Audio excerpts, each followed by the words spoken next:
Incoming transmission standby. Welcome to the Nod News Network. The 5 former police officers who beat Tyre Nichols to death now face civil rights charges in addition to murder charges. 5 former Memphis police officers who beat a fleeing suspect to death earlier this year have been charged with federal civil rights violations. Tyre Nichols' death sparked protests and led to the disbanding of the street crimes unit in which the officers worked. Tyre Nichols, 29, was beaten by 5 police officers after trying to flee a traffic stop in Memphis in January. Body camera footage showed officers punching and kicking Nichols, as well as spraying him with gas pepper and beat him with a baton. After his motionless body was handcuffed and leaned against a police car, officers were seen congratulating each other and punching each other. Nichols died from his injuries 3 days after the incident, and the officers involved were fired and charged with second-degree murder, aggravated assault, aggravated kidnapping, official misconduct and official oppression. All 5 officers and Nichols are black. While those charges were brought by the state of Tennessee, a federal grand jury issued a new indictment against the officers on Tuesday.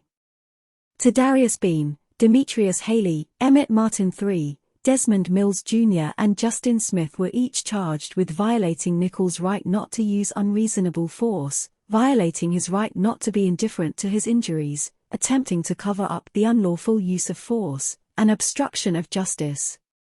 Each civil rights charge carries a maximum sentence of life in prison.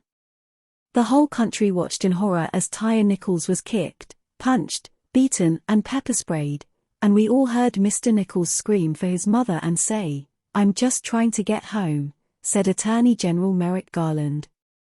Said in a statement, "Police officers who violate the civil rights of those they are sworn to protect undermine public safety, which depends on community trust in law enforcement." The officers were members of a street crime unit called Scorpion, which stands for Street Crime Campaign to Restore Peace to Our Neighborhoods. Established in 2021, the unit made more than 550 arrests in its first 2 months of operation, including 390 for crimes. But allegations of brutality have prevented the formation of the unit, with a lawyer for the Nichols family telling reporters in January that he had collected statements from several people who claimed to have been murdered by officers. Officer Scorpion was injured. The Memphis Police Department disbanded the unit weeks after Nichols' death, amid large-scale street protests. This has been the Nod News Network, transmission complete.